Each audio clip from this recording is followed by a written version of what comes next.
Guenneguez. I am the Executive Director. Hello, my name is Muguette Guenneguez. I am the Executive Director of NAMI Seattle.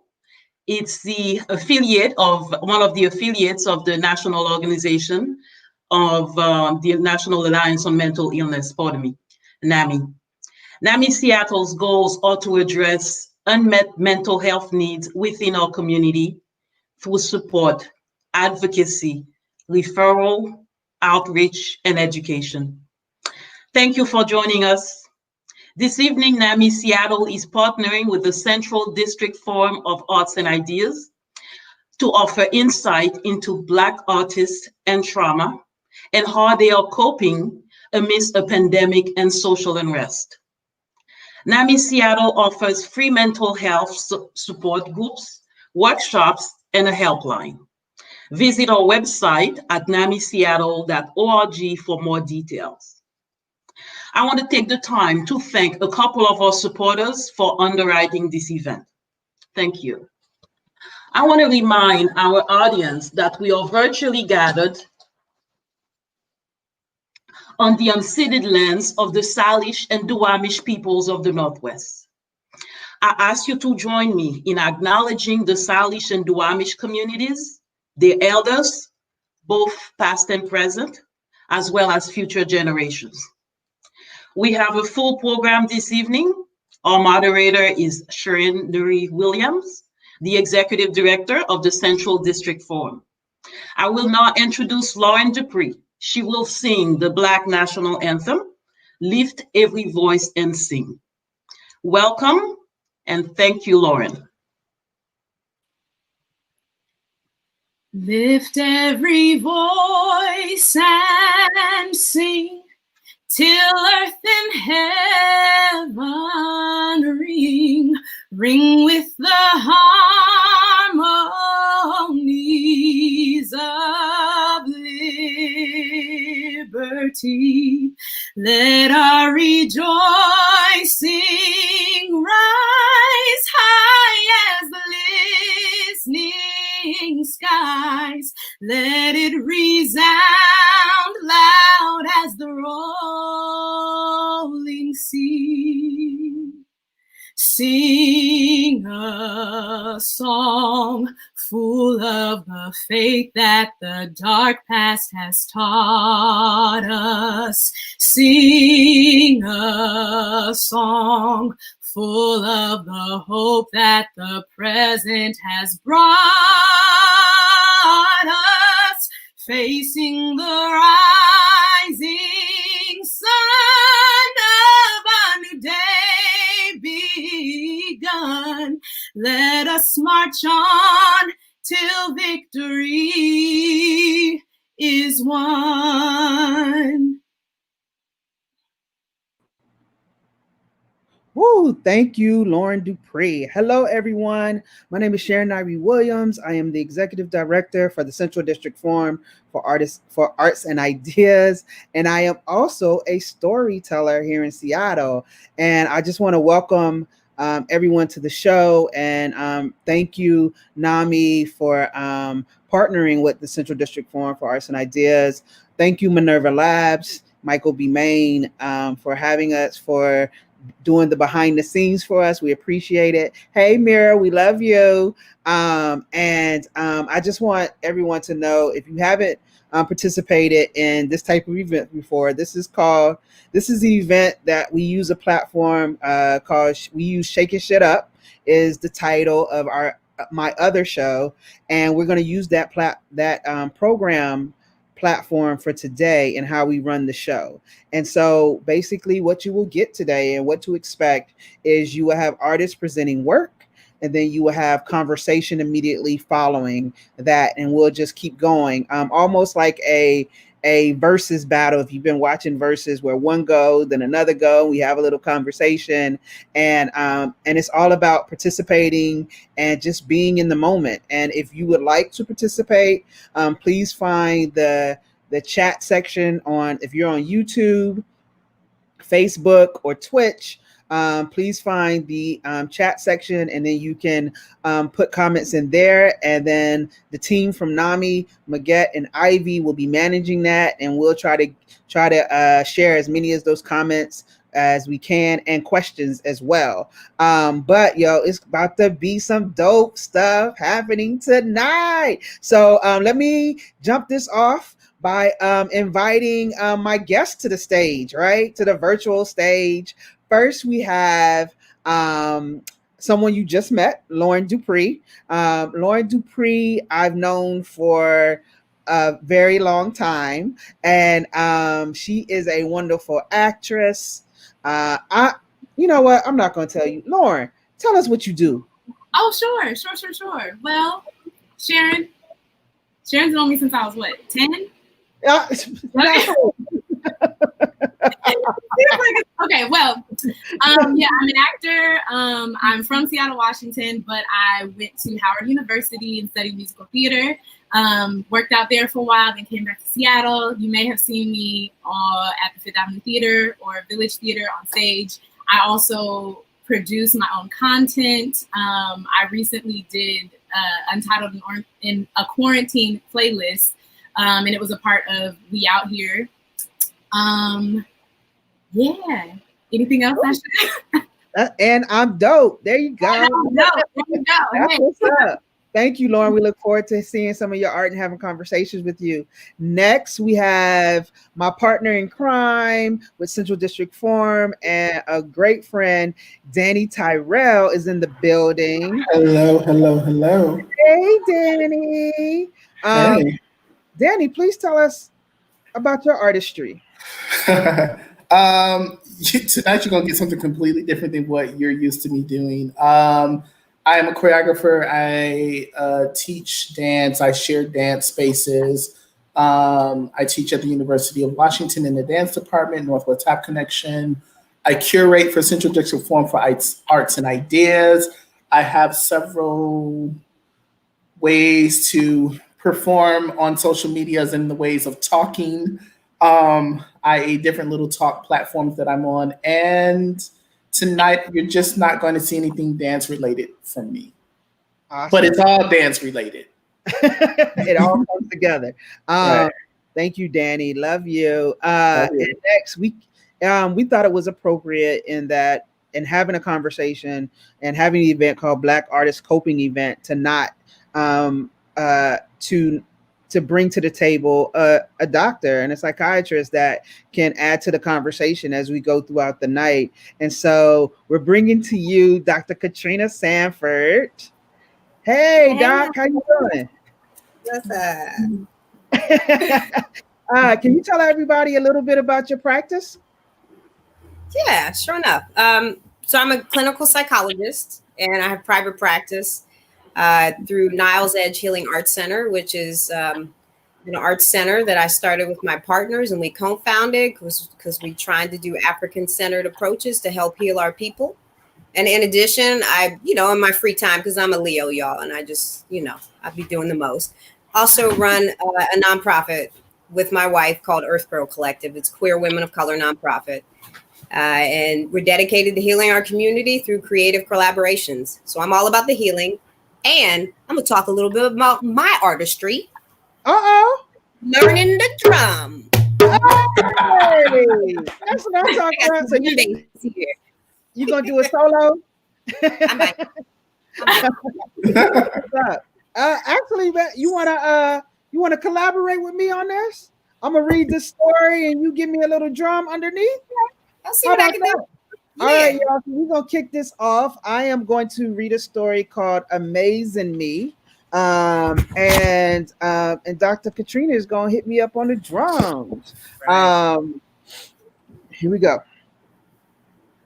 The time had come, and I couldn't help but think maybe there wasn't anything wrong with me.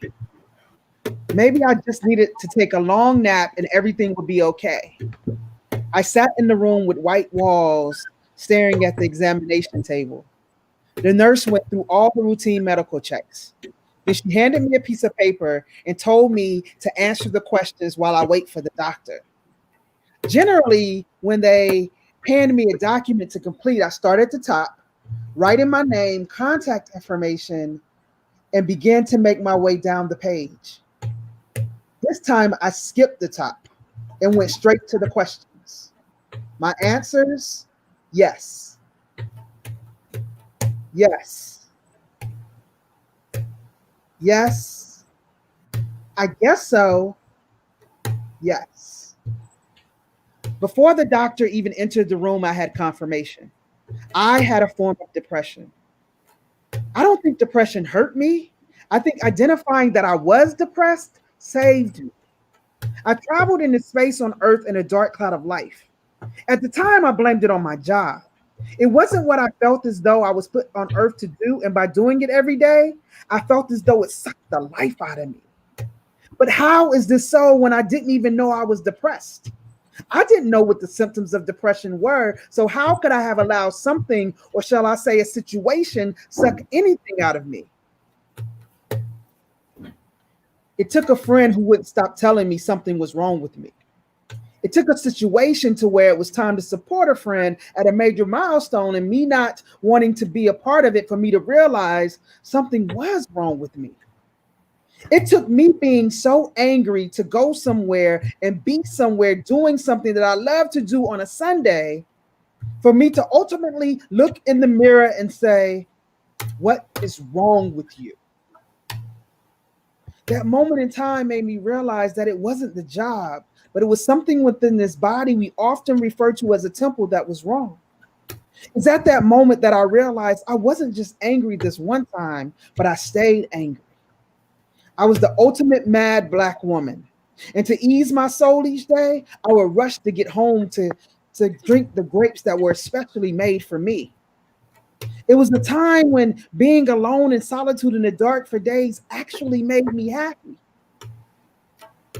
This may be okay every once in a while, but not as frequent as I was doing it. When sleep is maybe 2 or 3 hours in the night and a few more on the weekends, it was a time that depression grabbed me. It had a hold on me and I didn't know what to do. I didn't know what it was. I didn't know where it came from. How could it have gotten to me? It grabbed me when I least expected it. It slowly made its way into my everyday life. It moved within my body, inside my head, and through my heart. It was the stare within my eyes, the smile and laughter that I now had to work at, and it lived in the evil that can be a part of me. Depression creeped into my soul with no warning, no rationale, and definitely no justification for changing me. Maybe depression grabbed me because I wasn't doing what I was supposed to be doing. I had forgotten the ways in which I was supposed to go. I had pushed aside my childhood teachings and believed I can do this thing called life by myself. I'm independent in every sense in the way, and I don't need this or that to make it through. I'm strong. I got this. I can't be broken. Wake up. This is not you. This is not who you are meant to be. You deserve much more. You deserve the life you are meant to live. So wake up and do what you have to do to get back to who you are. Cry if you have to. Pray if you need to. Ask for help from those who love you. They got you. Depression got you, but it's not going to keep you. Your soul is too pure. Your spirit is too fierce. Your love is strong. Your path of life is too clear. Depression? Nah, yo. It can't live here. Go Trina, go Katrina, go Katrina. Get it on. Oh. All right, Sharon. Wow. All right. What's out there? What do y'all think? Sharon, I appreciate you sharing that, because a lot of the stuff that you were saying is, I think, a lot of stuff that other people are feeling and don't get the chance to talk about. And the one thing that stuck out to me was the diagnosis, how in some ways that's a relief for people, which I can understand, right? Because it's like, what's wrong with me? How can I figure out how to fix it if I don't know what it is? Right. which I can appreciate. But the other part of that is our mental health system. And now I'm about to get on a soapbox just for a second. Our mental health system doesn't really serve people in the way that we need to, because we get so focused on labels with insurance companies that we don't actually focus in on what the actual healing can look like and how to help support people who are struggling in this way. Mm-hmm. Mm-hmm. Yeah, definitely. That's the importance of it. When I got diagnosed, the first thing I did was call my friends and family to let them know what it was, because we hear that we don't talk about it. So I just made it this thing where I had to talk about it. Lauren? Yeah. I was gonna say, did you do this in your show that was at ACT? Yes. Okay. This guy, yes. Yes, because I remember being in the audience and really relating to this, and then having the same feeling now. But what stuck out to me was the section where you're talking about, you're strong, like you're this, you're that, like, pull it together. And I feel like that's very, very much my journey. What it's been like whenever like I'm feeling a certain way, it's like, why do I feel like this? And like, okay, get it together. You just gotta like muscle through it. And there is so much power in, like you said, the diagnosis and just understanding what it is and accepting it. Because if you don't accept it, you can't work through it in any way. Right. So yeah, that just really, that really resonated with me. Cool. Dani? Yeah, I mean, I think just echoing what everyone else said, it just resonates with me. And I think just this thing of like, you just keep moving through it. And especially as Black folks, we don't sit and take the time to understand what is going on with our mental health, because we have been told to push through. Our people, our ancestors have been told to push through. And so you brush those things off until you can't anymore. So this idea of like, now when people ask me, how are you doing? I always take a pause to really check in with myself before I answer that question. And people are like, well, are you okay? I was like, no, I actually want to be honest about what I'm actually feeling in that moment. I don't want to say I'm okay when I actually am not okay. Mm-hmm. So it just reminded me of just that honesty part about checking in with yourself consistently and being honest about where you're at, because Black folks, we need to talk about, we are not mentally, emotionally, spiritually, physically okay at least 80% of the time. Mm-hmm. Definitely. Eric Ho says, feels familiar, the self-blame associated with it. Definitely.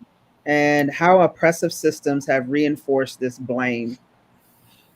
Yeah, because they constantly tell us what they used to say, you're crazy if you felt something was off. I don't feel crazy at all. I feel like I know myself better, because I've taken the time to deal with it, no doubt. And so that's my first piece. Let's have Dani's first piece. This is so scary because I am not doing dance. I'm like out of my comfort zone. This is a safe space for you to get out of your comfort zone. Let's say brave space. There's no safe spaces. There's brave spaces. Mm-hmm. I will read this, and then as you all look at the image, I want to sleep for the rest of my life. I still want to live. I just want to sleep. I want to sleep until the pain is no longer a factor in how and when I rest my body. When I wake up, I want the troubles of the world to be a thing of the past. I want to sleep and know that this has all been a dream. I want to wake and know that the troubles of the world are things of the past. I want to sleep and see myself with the biggest and widest smile that I could ever imagine. I want to sleep until I hear the words, you are okay, we are okay, it is okay. I want to sleep until the desire to sleep is not just a dream, but a reality. I want to sleep for the rest of my life. That's it. Mm. Mm. That's real. Can you repeat the line? I want to sleep until I see myself smile. What was that line? Let me find it. I want to sleep and see myself with the biggest and widest smile that I could ever imagine. I feel like that whole piece just makes me think of how I was dealing with everything going on in the world for a while, which was just avoiding because it just felt like I couldn't handle it. And also the smile line. I've been binge watching Living Single because it makes me happy. Yes. Like that resonates with me too, because it's like I don't want to come back until this is how I feel, until this joy is what I feel. So yeah. I think it makes. Go ahead. No, I was just going to say, just so people can kind of understand the photos and things like that. I don't want to dance right now. I don't want anything too much to do with dance at this moment in time. So before the pandemic, I wanted to do this photo series of just in my queer body, in my fat body, in my non-conforming body. And so this particular picture was just me completely stripped down of the drag that I put on. Because we all wear drag, whether we want to believe it or not. We are all in some forms of drag. And this was also, if you are a queer person, your body, if you are in a male body, presenting body, your body's supposed to look a certain way. All of these things are supposed to happen. If you're a dancer, like I should not be a fat dancer. I should be skinny and rippling with muscle. So a lot of this was really just about me stripping myself. And the idea of sleep for me is just, I don't have any restful sleep. And that's like kind of like where, just to give some context.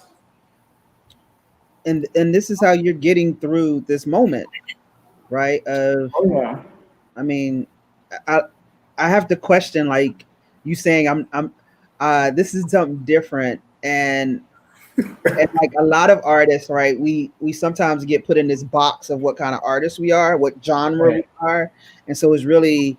I remember seeing some of the photos on Instagram and was like, I called you instantly and was like, yes. What? This is some dope stuff. Like, and just finding ways to get to be in this moment.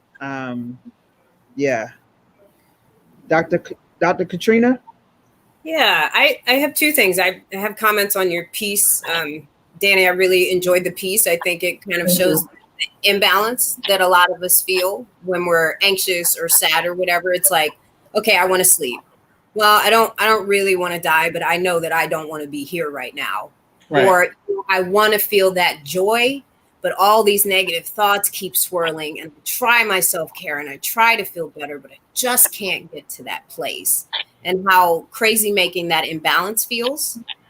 And then it fits perfectly with this picture, because this picture, like you said, is like, you know, we all are in drag at some point or another in life. Right. And this picture it's just you. It's you, which is beautiful, which is amazing, which is sometimes sad, is sometimes happy, is sometimes angry. And all of those things are okay. So I just appreciate you. I just really do. Thank you. Donna Stringer says, thank you. And the physical image enhances the verbal look.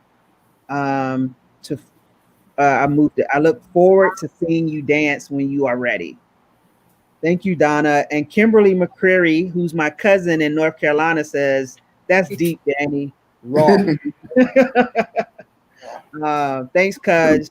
I think I will, and last thing I'll say, sorry, Sharon, is that like even right now, like I don't talk to this, I talk to my husband about this, but I'm just going through a lot of body issues right now of just like, you know, I'm too fat, I'm too this, I'm too that. And so even this image of just trying to just stare at it and love the person in the image, woo, not today. It's extremely difficult, but the past like few weeks have been really difficult inside of my body. And understanding, like when we talk about health and all that, what does that really mean? Do I want a healthy body or do I want a skinny body or a body that is presumably more acceptable in society? So this image is just forcing me to deal with just looking at myself. Thank you. I love looking at you. Thank you. The bravery in it is wonderful. I really do appreciate you sharing that with us, and that's part of what coping for Black artists is being we get to get some of our emotions out artistically, and acknowledging everybody doesn't have that, and trying to find that happy place. So thank you very much. Let's go with Lauren's first piece. Sure. I didn't give him an order yet, so let's do Someday We'll All Be Free. Yeah. Michael got it.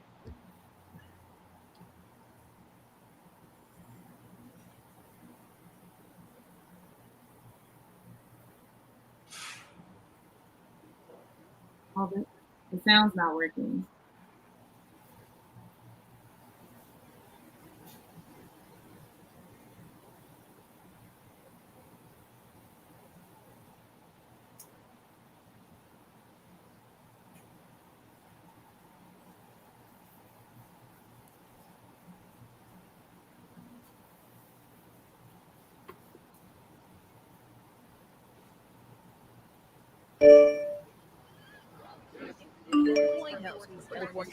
Thank you, Michael. American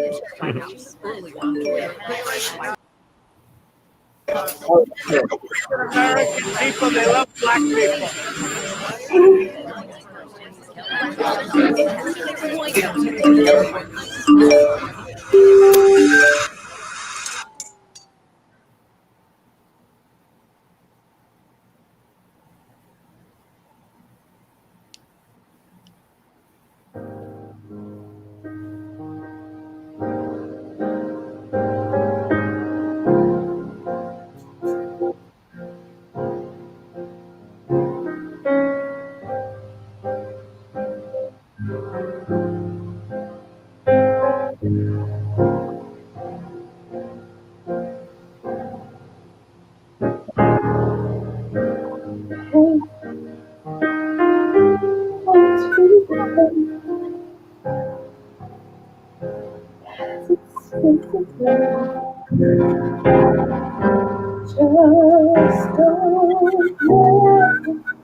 Hold on tight and you will last.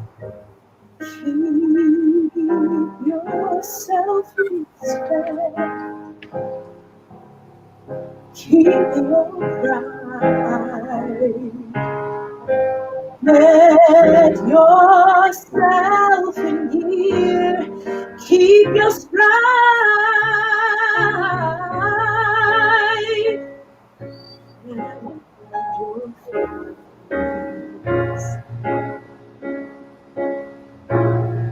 Brighter days will soon be here.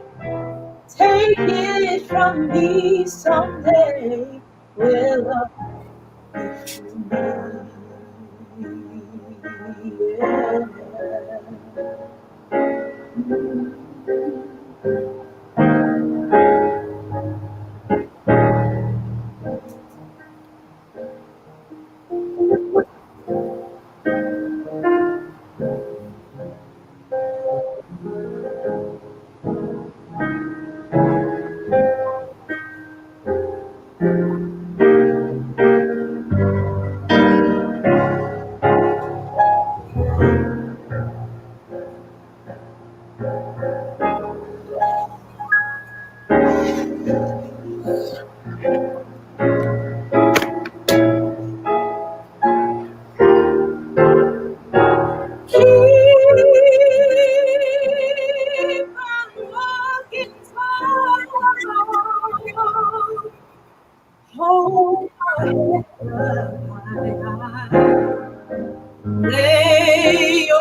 reach right up to the sky.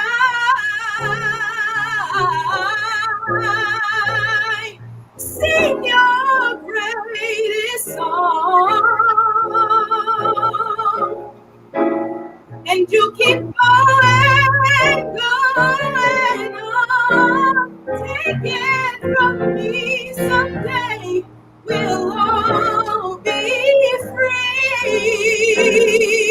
Yeah. Just wait and see, just wait and see, someday we'll all be free. Just wait and see, we'll all be free.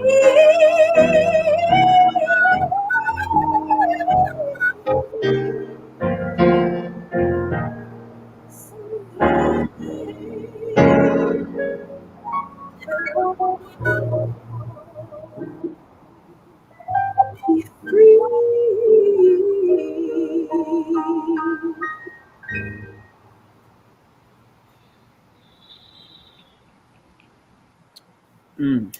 Wow.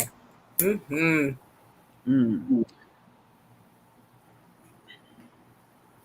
Lauren, Thank you. You better Healing. say. That was beautiful. Thank you. That was part of the Untitled Quarantine playlist, which I did in We Out Here, Seattle. And so I was asked to do a concert, but I came up with the idea to do like a film of all these music videos. And then while I was doing it, just a whole bunch of stuff happened in the world that really affected me. And it was like, part of me was like, I don't even want to work on this anymore. And then the other part of me was like, how do I channel this into the art to show like what I'm going through in quarantine right now. So yeah. Wow. Deirdre says, wow, stunning. Martine Pierre says, wow, what a voice. Beautiful, thank you. And your mother said, awesome. And and Soul Movement said, I have chills. Can you talk a little bit about like if you were in this space and you didn't have a project, like creating something for We Out Here, like how important did having something to do or help in your process of dealing with your mental illness, your mental health? I'm sorry, can you say that one more time? How important is it? Yeah, how important is it to you to continue to create or have projects while trying to deal with your mental health at this time? I think it's essential. And I've learned like just in the multiple periods of my life where like I've been down for whatever reason or like illness, the main thing that's been missing is not using my voice in my art. And I think that it's kind of like a double-edged sword because when you aren't feeling your best, you don't necessarily want to put yourself out there in that way, but also that's like part of my healing to put myself out there in that way. So I feel like that's something that I've constantly, like my whole life, have been learning how to balance so that I can be healthy and whole. Mm-hmm. Dr. Katrina, for people that's going through these times and we hear, I know I heard from my therapist a million times of trying to find what makes you happy. Like what are some of the things that you may advise for people to try at this time when they're feeling down? Yeah. Well, I want to answer that and something else if that's okay. Okay. Yes. Just watching you in the fetal position in that video, like singing, that has been my life at so many points. Just like, I don't know what to do. I'm just going to sit here and rock and sing because that's how I'm healing myself in this moment. So that resonated so hard for me. And I imagine it resonates for a lot of other people too.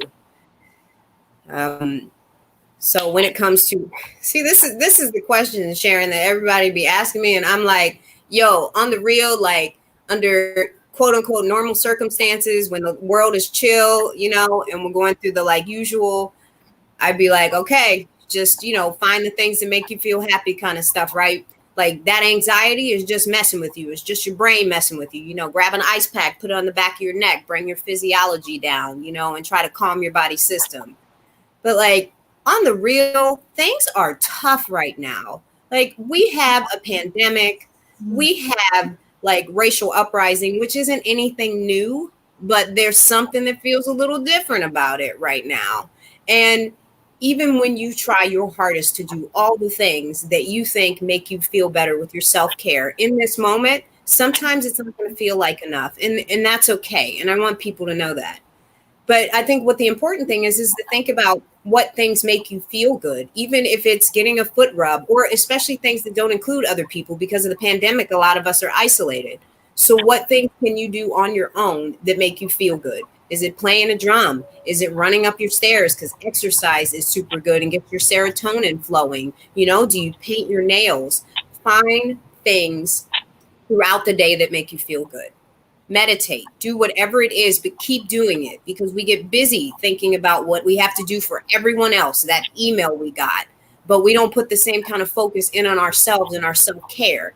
And if we're not putting that gas in our tank, then I promise you that tank is going to go on empty sooner rather than later. And that self-care is going to need to happen to get yourself back on track. Mm-hmm. Dani?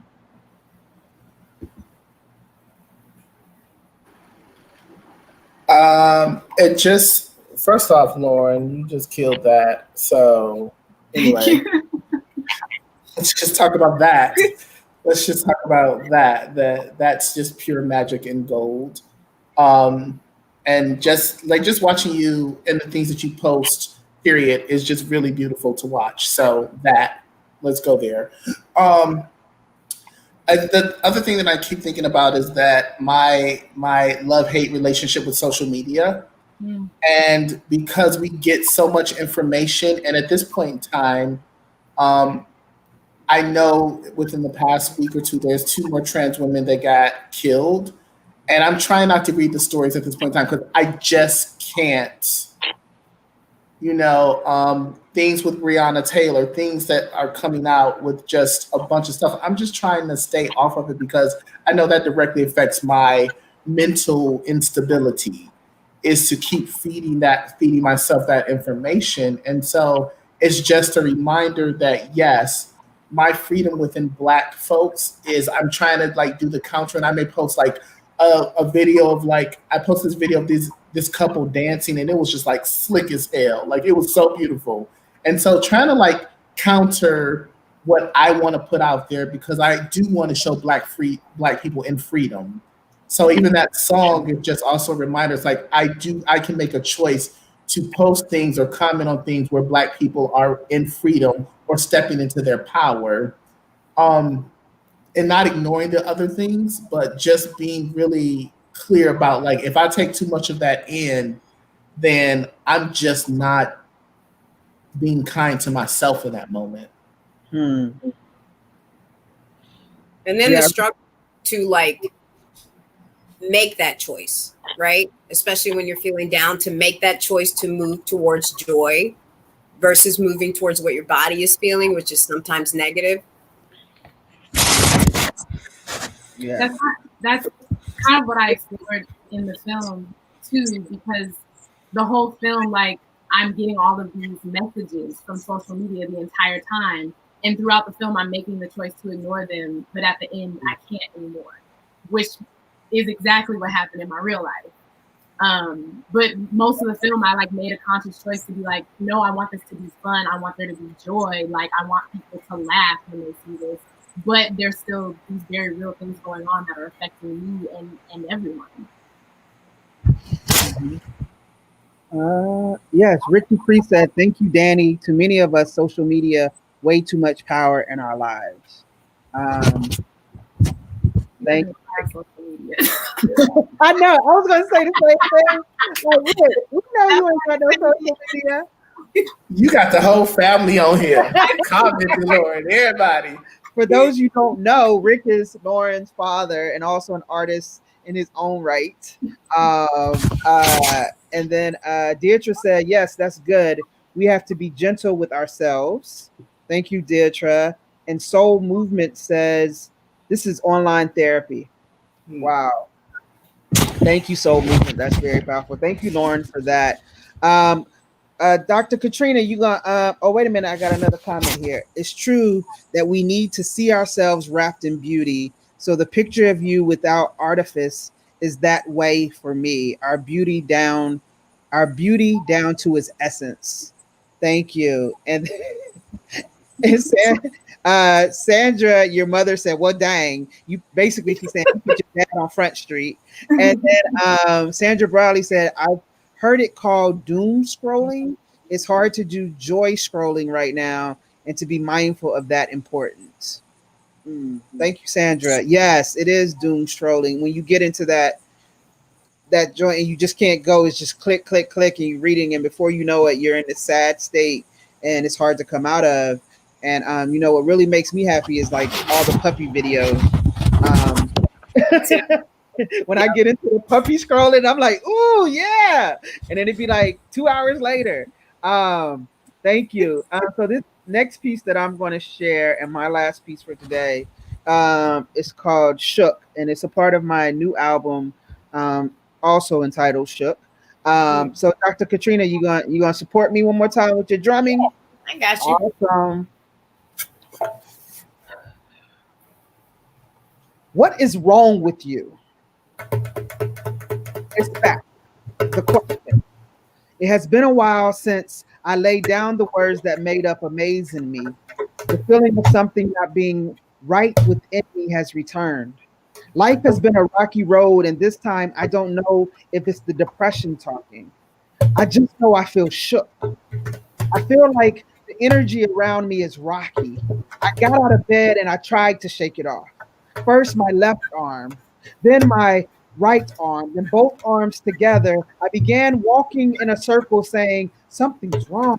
Something's wrong. What did I do? I'm sorry. Please tell me what I did. Get it off of me. Pull it out of me. Make it go away. Why is this happening to me? Lord, I don't know what it is, but something is not right. As I continued to shake my arms, energy of uneasiness ran through my body. It was like a current passing through power lines. I've never felt this before. I may have felt this before. Honestly, I don't know if I felt this before. My consciousness is unclear. I question if this was confirmation. Is what I'm feeling telling me I was correct? I kept shaking and I broke the circle and walked out of my room. As I moved about the house, I continued what I now think is a chant. Something's wrong with me. What is wrong with me? Who am I calling on? Why in the past few months, when I'm saying everything is okay, something drastic happens? Why is it that the money that I have been owed to me is finally in the bank and bad shit keeps happening to me? I guess money can't solve all my problems. I began to question myself. I told them everything was okay, but everything is not okay. I thought everything was okay. I just Googled, who am I? I just Googled, feeling like something is wrong. Click, click. I can't read it. My head is hurting. Somebody please tell me what's wrong. I'm on my medication. I promise I haven't missed a day, but something isn't right. It's all wrong. I want to be fine. I want to be better than fine, but I can't shake it. I'm shaking my left hand. I'm shaking my right hand. I can't shake it. I can't get it off of me. I don't know what it is, but Lord, something is wrong. Help me, somebody. The energy around me is all wrong. Am I entering a state of depression, or have I been in it again for a while? And I'm just not realizing it. I can't shake this feeling. I don't like this feeling. Can you hear me? Is anybody there? Help me. Help me, please. I'm sorry I told you work was good. I'm sorry I told them I feel great about my performances. I'm sorry I told them life was good. I'm sorry I didn't know I was lying. It's too much. I can't handle it. Please make it stop. Make it stop. I'm shook.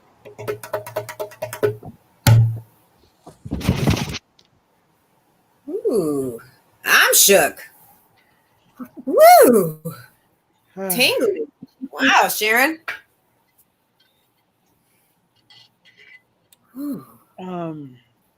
I would like to say that I made that up and it's just a figment of my imagination. But that's what happens. Sometimes when I'm battling depression, I'll speak from my own experience.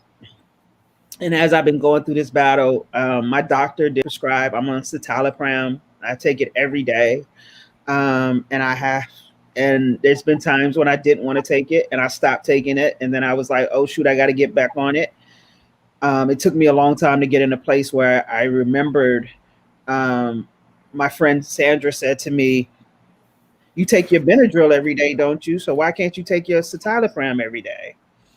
And so that was very important. But then even on that, you still have these breaks, and I call them episodes. And I had that episode, and it was the worst thing I've been through, in battling depression, of feeling like I didn't know what was going on. And I just remembered after it was over, I was just crying and laying in the bed. And but writing is how I deal with some of the things. And I feel as though as a storyteller, I have to share the good and the bad and be honest about it in order to help the community as a whole, and specifically Black people. Sandra Boas DuPree said, just how it feels, you captured the feeling. Thank you, Sandra.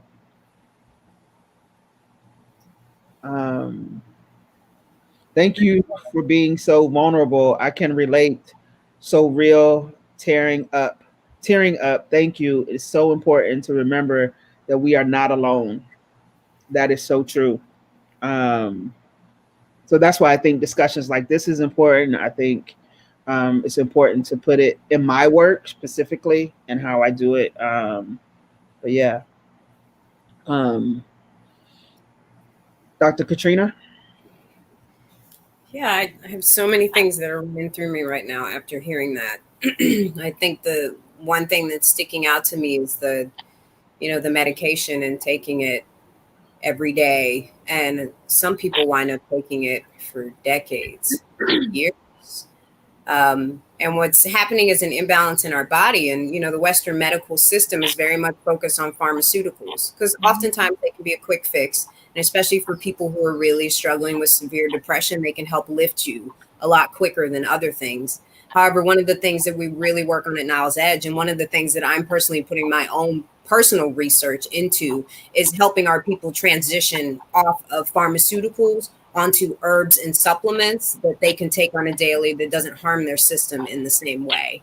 Because, the pharmaceuticals come from some kind of herb anyway. They just do their thing with it. They put some other stuff together in a lab and they create this thing that can help.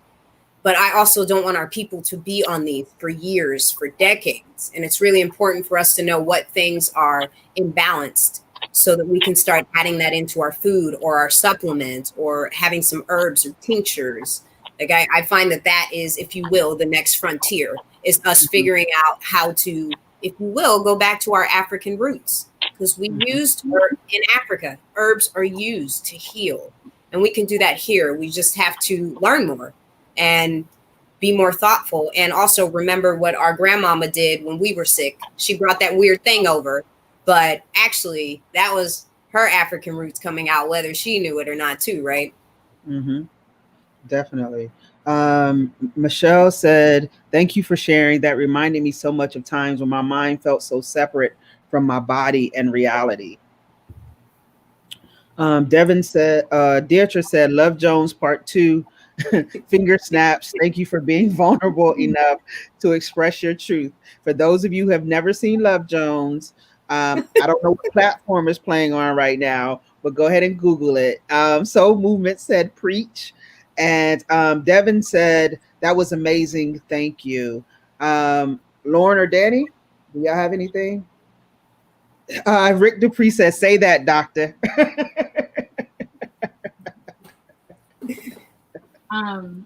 The section where you were talking about, I'm sorry I said work was good. I'm sorry I said I was okay. That really resonated with me. And this is gonna go into what you were talking about too with healing, like natural healing and using herbs and stuff. A big portion of my like mental health journey has also been because I've been struggling with an illness which was caused by medication that I was given. And so I've like returned to my whole thing is like all natural everything. And even when I have been dealing with like mental health issues because of my experience with like my physical health, I'm like, I don't want to take any sort of medication, and not shaming anyone in any way that does that. Just for me, like in my experience with medication, I'm like, I don't even want to test it on my body again. But also a big part of like my journey has been learning to like be honest about how I'm feeling and tell people like, be honest about how I'm feeling with other people and also with myself. Like, is this job that I've just like chosen, that I've accepted, is this serving me? Is this making me happy? Or is this a part of the reason why I'm feeling the way that I do? And that's been I feel like this past year, I really like, that's been a huge part of my life this past year, really like cutting out the things that are making me feel bad. Yeah. Awesome. Mm-hmm. Mm-hmm.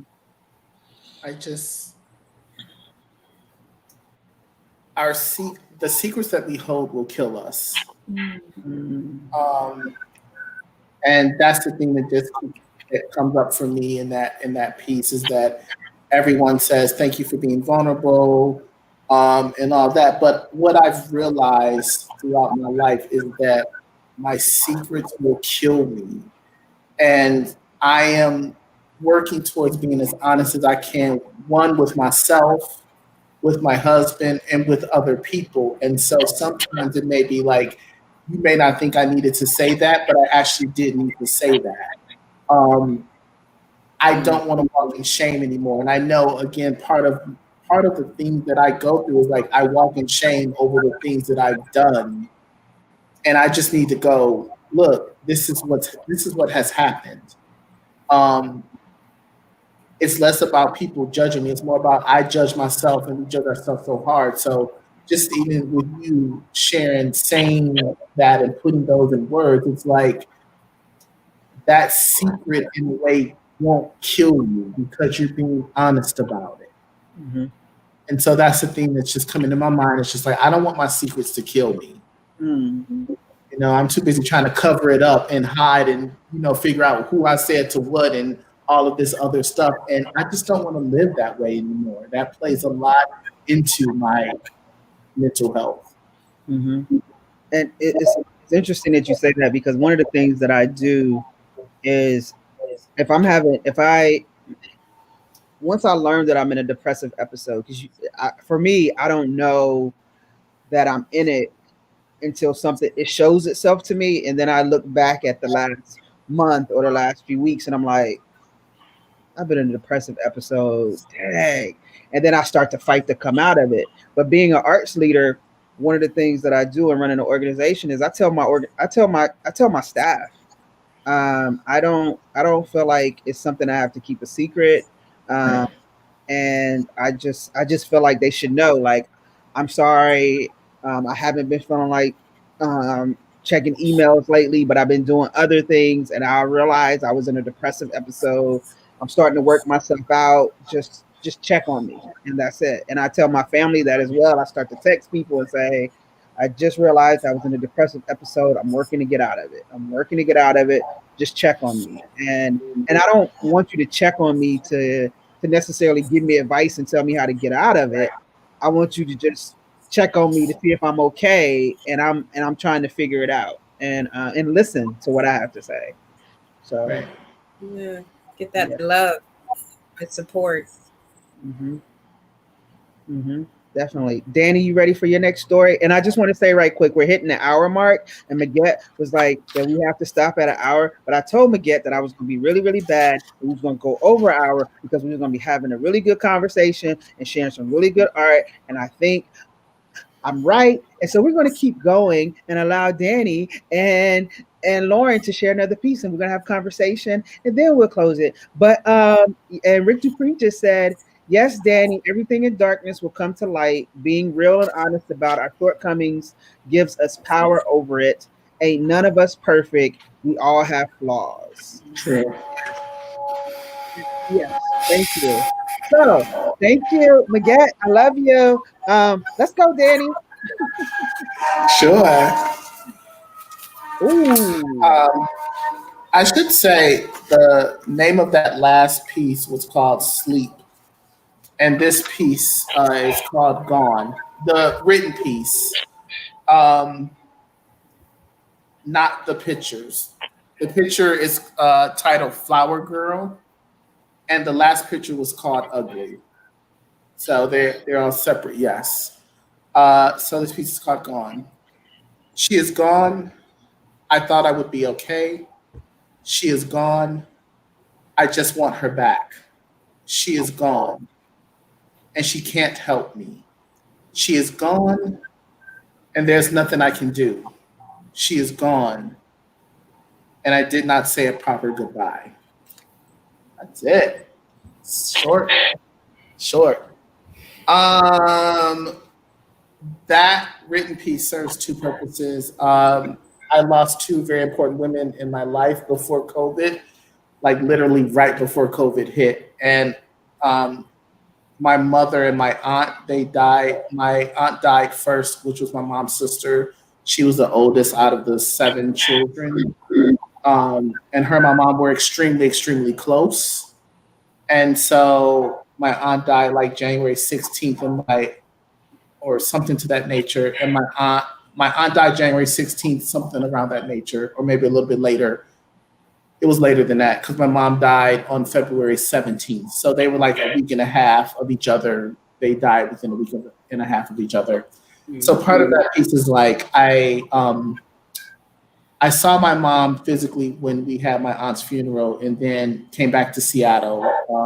And then, my mom died. And so not having that proper goodbye and not being able to like talk to her was just really difficult.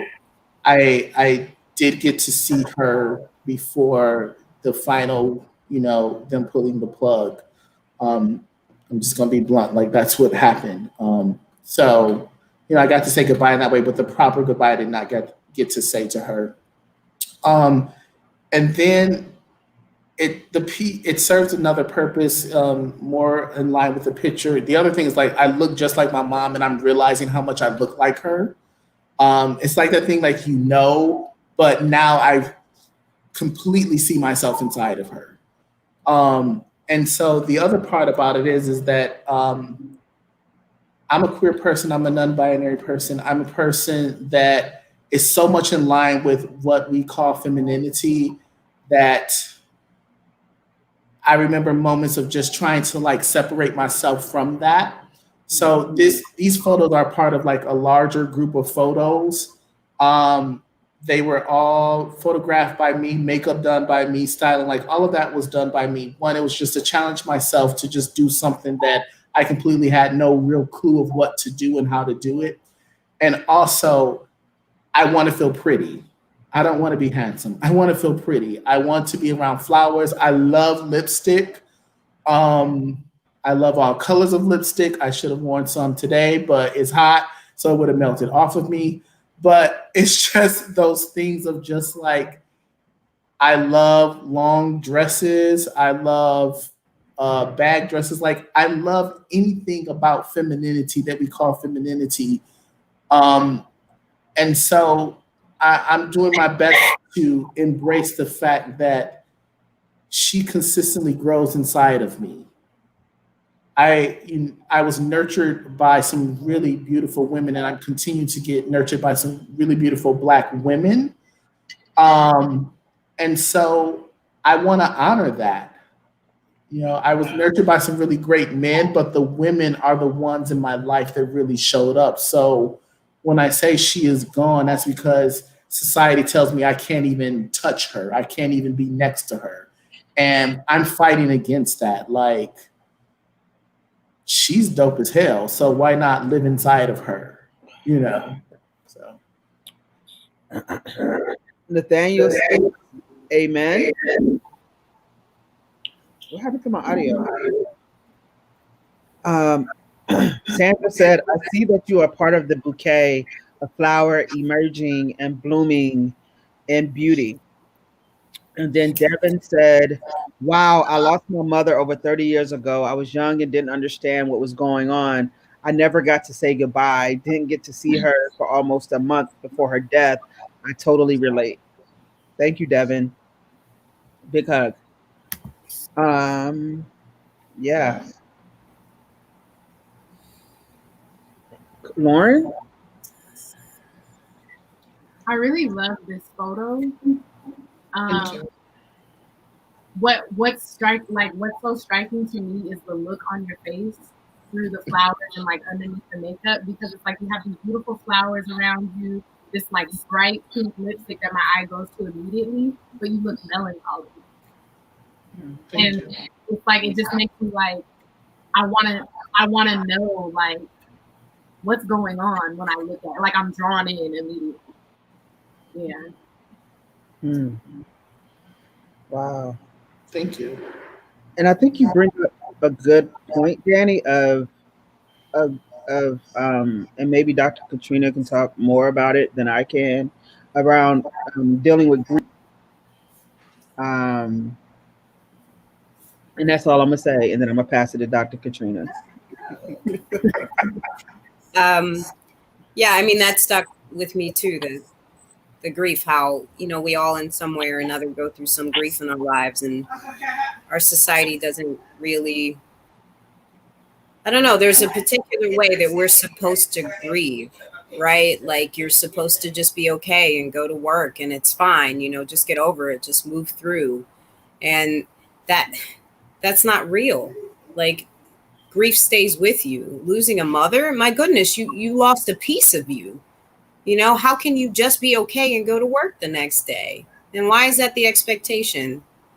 And then if we think about the grief of our ancestors and how that's passed down through our DNA, you're not just feeling your grief in that moment. You're feeling all of this grief from your family line, and that is intense and we should be cared for and loved and hugged and have a shoulder to cry on. That's not always how it goes. It depends on what your support system looks like, but our society doesn't allow for that, and it's unfortunate. And that makes it very difficult, especially for us as Black people, who our grief is coming from all sorts of stuff, not being on the land that our people were from, being enslaved for years. Like, we have a lot of grief that we need to deal with, but we don't necessarily get time to do that in this American society because of all the stuff that comes with racism, and that just piles it on. And so I'm thankful that you had your mom and your aunt Dani, and I'm so thankful that they were so loving and caring to you, and that in this lifetime with them, you felt them so hard. And I think that's so beautiful. Thank you. I think the last thing that I'll say, thank you for that, Katrina, so much, is that the guilt you have of wanting to grieve. Like, I realize that, like, we're in a pandemic. Like, you go from like losing people before the pandemic, you go into this moment, so you don't have really time to wrap your mind around the grief inside of that. And then, like, so many people have died because of the pandemic, because of police violence, like, still happening. So it's like, then you feel guilty of like consistently sitting in your grief, because it's like, oh, I actually haven't really grieved the loss of my aunt and my mom. And so it's like this weird balance of just like, okay, don't cry, don't show this, but it's just like, oh no, like, I am fucking sad. My mom is not here. Yeah. So, yeah.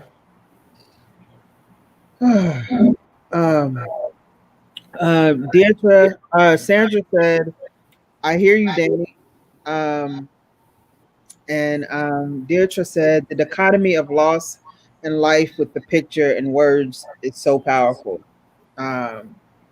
And just personally, in our family, we are going through this right now with a loved one of coming to the end of their journey, and just to see this and to hear your story and knowing your story, um, I'm I'm trying to figure out how to be there for someone very close to me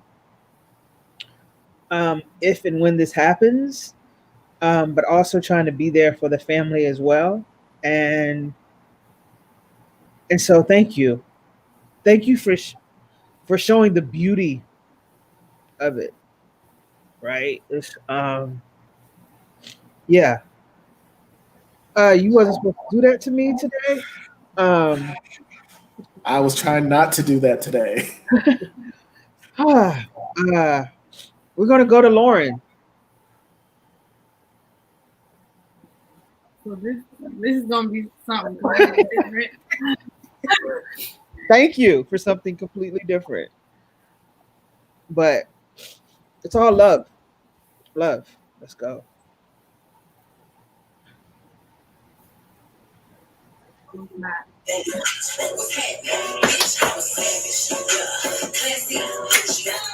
Okay. Let me see.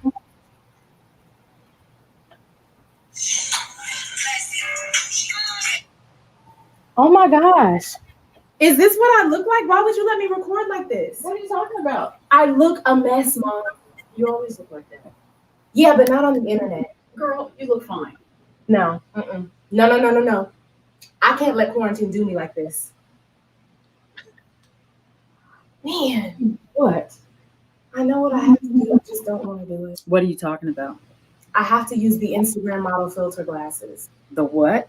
The Instagram model filter glasses. Introducing the real-life Instagram model filter. That's right. Never get caught looking like a normal woman again. You can live your Instagram dreams every day with a simple one-time payment of $9.99.99. Okay, hold this. And hold these in place. Hey guys, it's your girl here, Carmen with a K, aka the Butterscotch Goddess. Classic, Gucci, ratchet, yeah. Sassy, movie, nasty, yeah. Acting stupid, what's happening? Bitch, what's happening? Bitch, I was savage, yeah. Classy, Gucci, ratchet, yeah. Sassy, movie, nasty. Quarantine got you looking like a hot-ass busted mess? Never fear. Instagram model filter glasses are here. Keep your timeline popping with those cute dance challenges and make sure you look like the bad beast you are while doing it. The best part? You never even have to change out of those pajamas. Just place the Instagram model filter glasses over the camera lens on your phone, and anyone captured in the video will instantly be turned into an Instagram model. Lauren, can you help me set up for Google Hangouts? It's still not working. Oh my gosh, I'm trying to record something, Mom. Girl, you better put that camera down and help me. I have a meeting in 10 minutes. Oh my gosh, so embarrassing. Get your Instagram model filter glasses today with a one-time payment of $9.99.99 on Cash App to $JustDuPree. Times are hard and artists are out of work, so help a sister out. Trust me, it's the best money you'll spend in quarantine. Miss Me Beesies. Oh my gosh, I got it right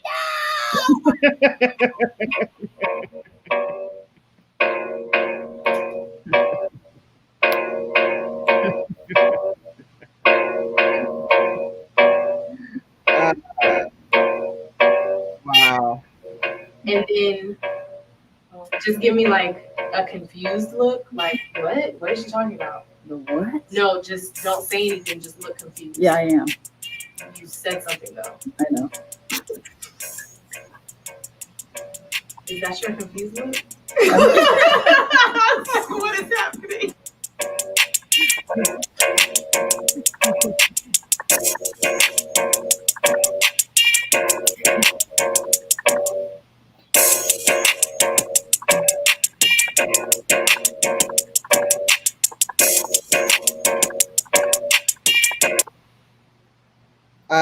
So we have some comments here.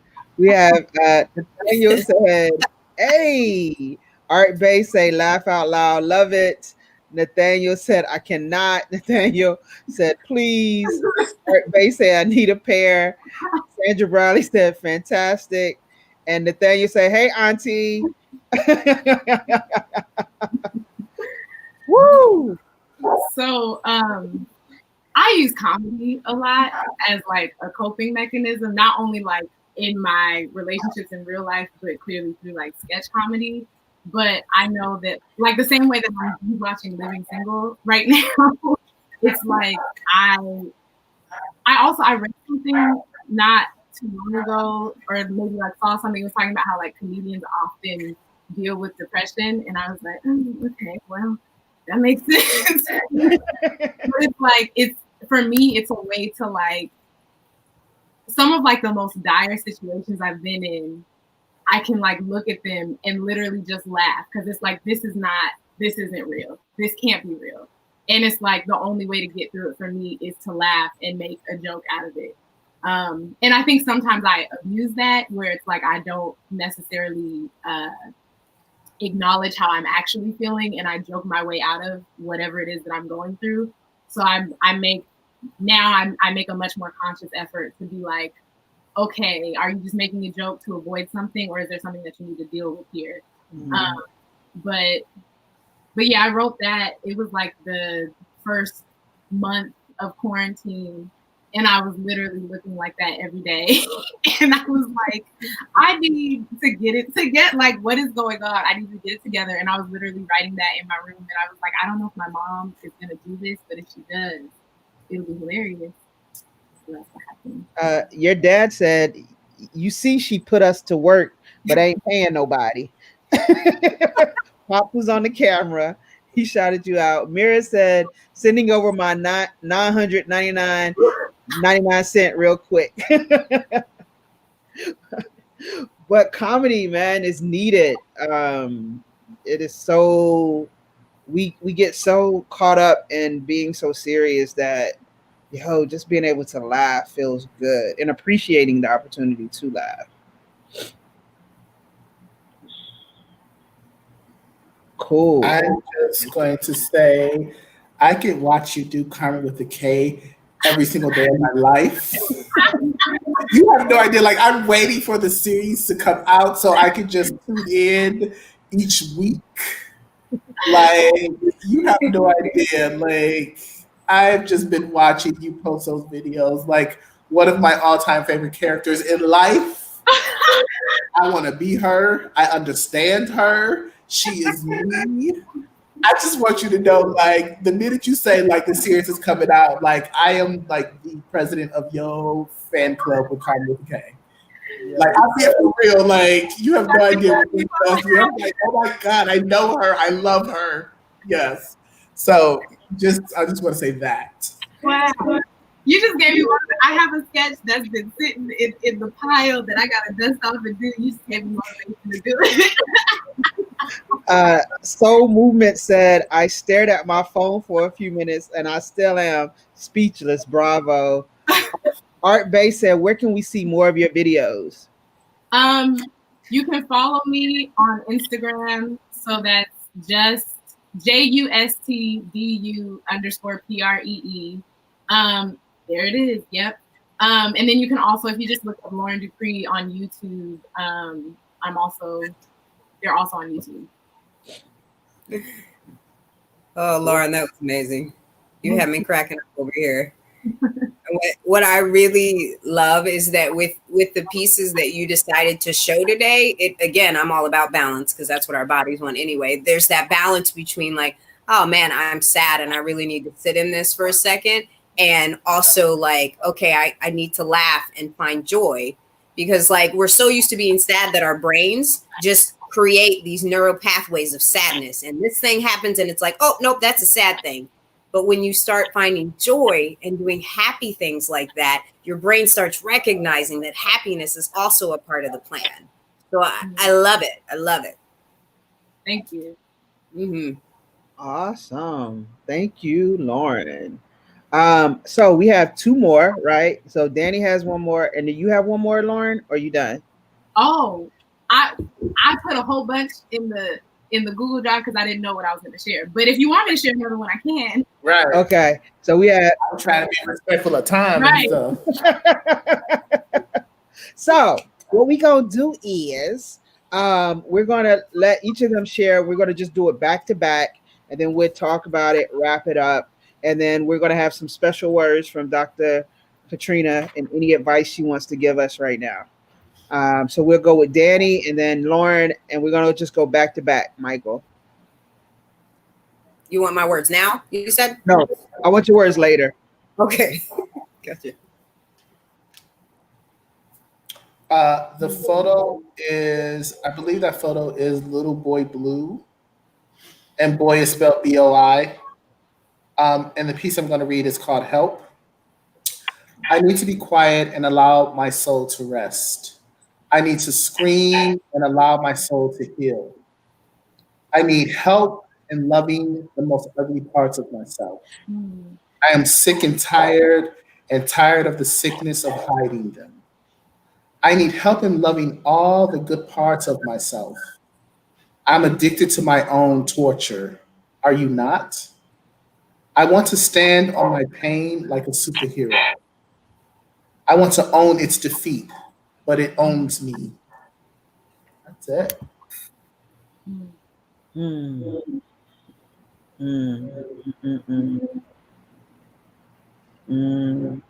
am addicted to my pain. Are you not?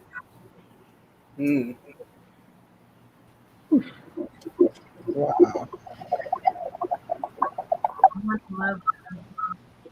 What you say, Lauren? You're a little bit low. I said I hope I'm not misquoting. I want to love the ugliest parts of myself. Mm-hmm. Yes. That hit me. That hit me hard. Thank you. Yeah. Art Bay says chills. I felt that. Thank you. Michael, let's go ahead to Lauren.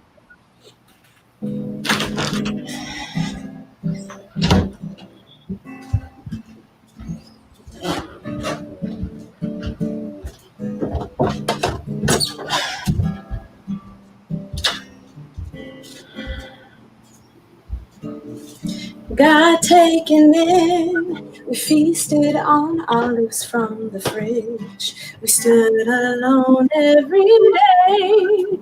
We made love all afternoon till the stars went blue. You wrote the ballad, we dined on oysters and champagne. That's what it seemed like. We connect in so many ways, so easy, I must say. Why am I so shy around you? Why am I so shy? Why do I take care to astound you? Why do I even try?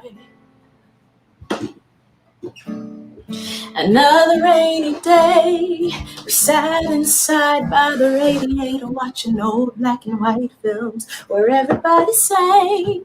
You played in my solitude, didn't get dressed till 2. Typical day. The rain says all I wrote, the song on my guitar. It didn't turn out right, so we just connected in other ways. So easy, I must say. Why am I so shy around you? Why am I so shy? Why do I take care to astound you? Why do I even try? Why am I so shy? Why am I so shy? Why do I take care? Why am I so shy? so shy, I'm so shy, I'm so shy, I'm shy, so shy, I'm shy, I'm shy, I'm shy. You're not, you don't exist. I'm alone in quarantine.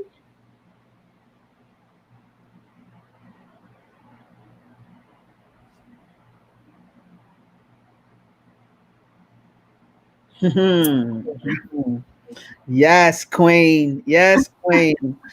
Deirdre says, historically, Black folks have used our pain for creativity and innovation. We shouldn't be afraid to express ourselves freely. I applaud you all. Nathaniel says, sing, sing, sing. um, wow. Dani?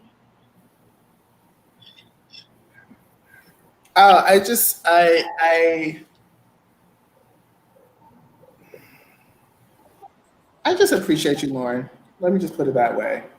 Just really do. And the balance, just I live in my head a lot. So things I do tend to be like super in my head and I'm thinking deep about stuff. And so it comes really sad. And then you like the compliment is like this joy that you bring out. And I know like through your work and what you're saying, like you think really deep about things also. And just the balance of how you put that energy out there. And I really appreciate that. Because even inside of that, I find bits of myself that I need to reflect on and think about. And I just love the way that you can do that inside of lightness, in a sense, and comedy and joy, and still make me think really deep about stuff. So I appreciate you so much. Wow. Thank you. That means a lot coming from you because I have been admiring your work for years. So Thank you. Thank you. I don't know what to say. I'm kind of Lauren, in selecting and creating that piece. What made you do it? I was asked to sing for a part of a cabaret. It was like the first thing somebody asked me to do during this time, and I put it off for weeks because I just didn't want to do it, to be honest. And I remember I had a conversation with one of my good friends, and I was like, oh, somebody asked me to sing this song. I don't want to do it because it's like I'm just going to be like singing to a camera, and like it just felt weird for me. And I was like, I want to figure out some other different way to do it. And he like encouraged me to just like do it and stop thinking about it because I got very much in my head of like, well, all I got is my iPhone and I'm stuck in the house. And but yeah, I picked that song because it's a Corinne Bailey Rae song. I didn't write it, but I love that song. And for me, it was just another way to show like what I'm doing in quarantine. And it happens to be this love song. So at the end, I changed it a little bit because I was like, I ain't got nobody in quarantine with me. So I changed the end because it's like I'm single in quarantine and, just kind of chilling, trying to get through. But I'm actually, after I did that, that's kind of where I got the idea to do the Untitled Quarantine playlist. Because Michael also asked me to do a concert, and I said yes before I knew what I could do. And I kind of like stressed over it for 3 weeks, and then I did that, and I was like, oh, I could do music video. So yeah. Awesome. You know what? It gets me thinking about like as artists are creating things, like you never really know what they're going through and what is taking them mentally and physically to put that out there for you. So really being appreciative of what you see or what you hear or when you're engaging with artists, that love is felt even more when we're in times like this of like just putting ourselves out there and don't just look at it as entertainment, look at it as really trying to make it through, trying to cope and get things out there, especially during these times. Layla said, that's one of my favorite songs. Great job. Your mother said bravo. And she also said, good stuff tonight. Thanks. Dr. Katrina, tell us something good. Well, I'll tell you what's good is you artists right here, right now. I'm absolutely just, I'm humbled to be here with you. I'm thankful and grateful for what you do for our community. I know that the arts are incredibly important. And although I wouldn't necessarily identify myself as an artist, I have been around artists and helping produce them for almost 10 years now. And to be behind the scenes and get to see how you all set up for your shows, and like you said, Sharon, like you have no idea what these artists are going through when they sing this song or they do that piece, and you all are literally on stage leaving a piece of your heart with us, and you don't have to do that. And I appreciate it so wholeheartedly. Thank you all for what you do, especially coming from somewhat non-artist. I appreciate it. Thank you for being in a field where we don't see a lot of people that look like us. Right. And I have a lot of people that say, do you know a Black therapist? And I'm like, yeah, I know a couple, just one, two, maybe. What color is your therapist? My therapist isn't Black. I'm sorry. But yeah, I mean, thank you for doing that. And do you have any, and this is for everyone, we're going to close out in a very special way that nobody ever expected, is that we're going to bring the behind the scenes folks in as well, just to give some last words. And so we'll start with Dr. Katrina, and then we'll let Michael come in. And if Ivy wants to come in, Ivy can, and then we'll have Muguette come in as well. Dr. Katrina? Yeah, just in general, you know, things are really difficult and life can be super hard. And I know it's really hard to focus in on yourself sometimes when you need to take care of yourself and to do the self-care and love yourself and, you know, be grateful and do all of those things. But it is one of the primary reasons that we can still keep getting up each day, is reminding our brains that get stuck on negativity that there is joy in life and that there is future joy. So I would just say, please keep taking care of yourselves, you all. We're going to be in this pandemic for a little while longer, and it's going to teach us how to live in sustained uncertainty, and that's okay. So start figuring out your self-care plans. Make sure that you reach out to your family and friends when you need to, and take care, because you're beautiful. We're all beautiful. We all deserve to be here on this planet. We all deserve to live a happy, healthy life. And we can take a big part in making sure that we are happy and healthy. We don't have all the control, but we tend to focus on what we don't have control over. Focus in on what you can control, which is figuring out ways to find that joy, because you deserve it. We all do. Mm-hmm. Yes, Michael. Hello, everyone. What you've all given me today. I mean, every time I see you all and experience what you have to offer, I always feel like I'm just being given such a huge gift because of who you are, not just as artists, but as people. You know, like what you do for me is you expand my thinking around what's possible. You know, there are a lot of things that we do as artists that I oftentimes can get. I get tired. Might be the word. Like, yeah, it might be the word. I get tired of certain things. I feel like a lot of times we're taught certain rules in whatever our field is, and then oftentimes we as people can get stuck in those rules. And when I see people extending beyond those rules, that's where I really love to see the creativity happen. And I'm seeing that with all of you, and it's beautiful. Like being here tonight is the kind of thing that makes me feel grateful to be alive. And I'll just leave it at that. I don't want to take up too much space, and I would like to hold some room for Ivy and or Muguette to come in if they so choose. So, Ivy. Okay, is that a nod? Yeah. Okay. Yeah. Okay. I am just so thankful for all of you. I mean, the art and the discussion was just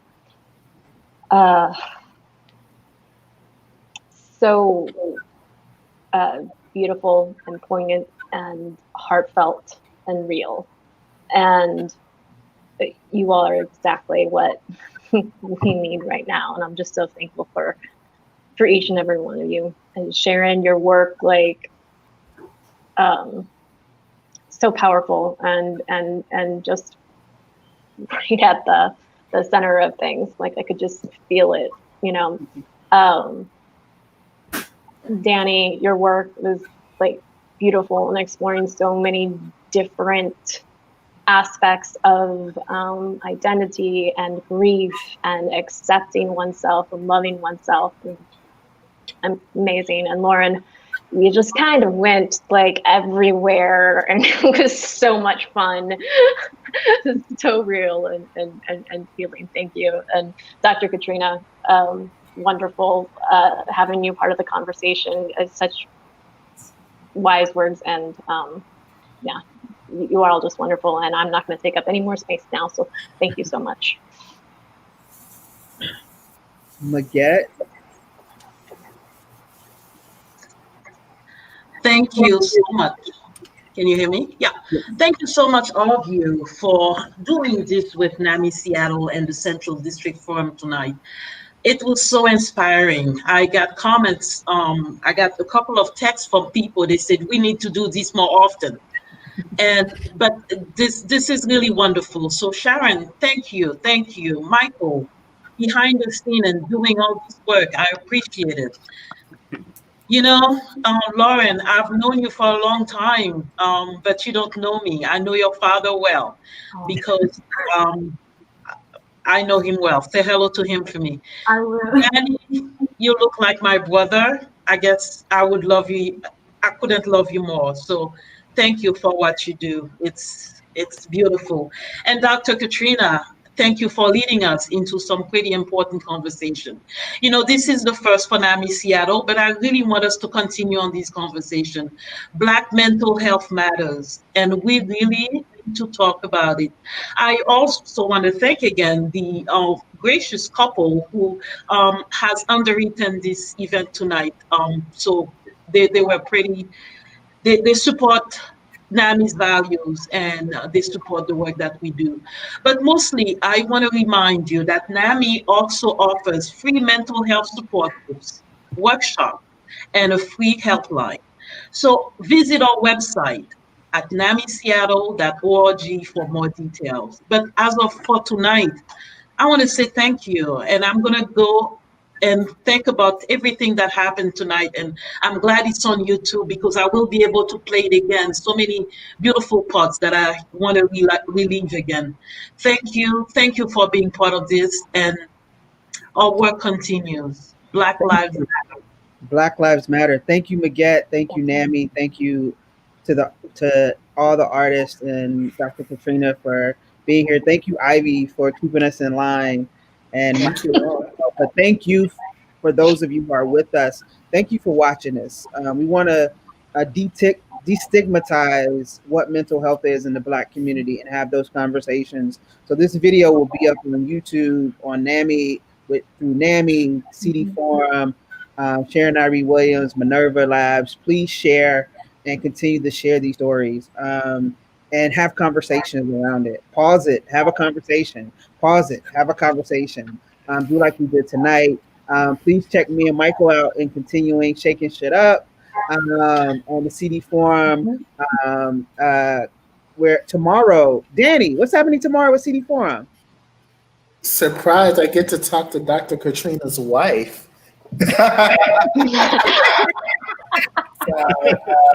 Sadiqa, Iman, I get to talk to them tomorrow through our intimate conversations. This is kicking off season number 2.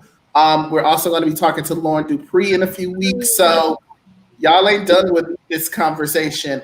Tomorrow at 3 p.m., check out our Instagram live page, Central District Forum for Arts and Ideas, Instagram live at 3 o'clock. And we also will be posting those on our Central District Forum for Arts and Ideas TV, CD Forum TV, and we also have those in podcast form on Spotify. So just check us out. We're doing some stuff, but you will get to hear more from the other side of Dr. Katrina, the artist, the wife, the artist, and then you will get to hear more from Lauren DuPree in the next few weeks. So check us out. Cool. And Dr. Katrina, what's your website again? Because I totally messed up the scroll. Yeah, it's Dr. Katrina Sanford, DrKatrinaSanford.com. Awesome. Lauren, what's next?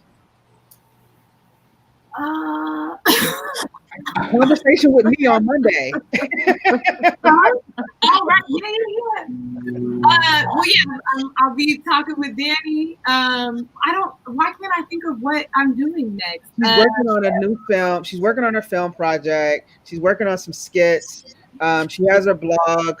Check her out on all social platforms. But you can read the blog at justintree.com. Thank you. Thank you, everyone. Have a great night. Mental health is not something that we can take light in our community, and don't be afraid to have the conversations. Love and peace to all of you. Thank you. Bye, everybody. Thank you. Bye. Bye. Thank you.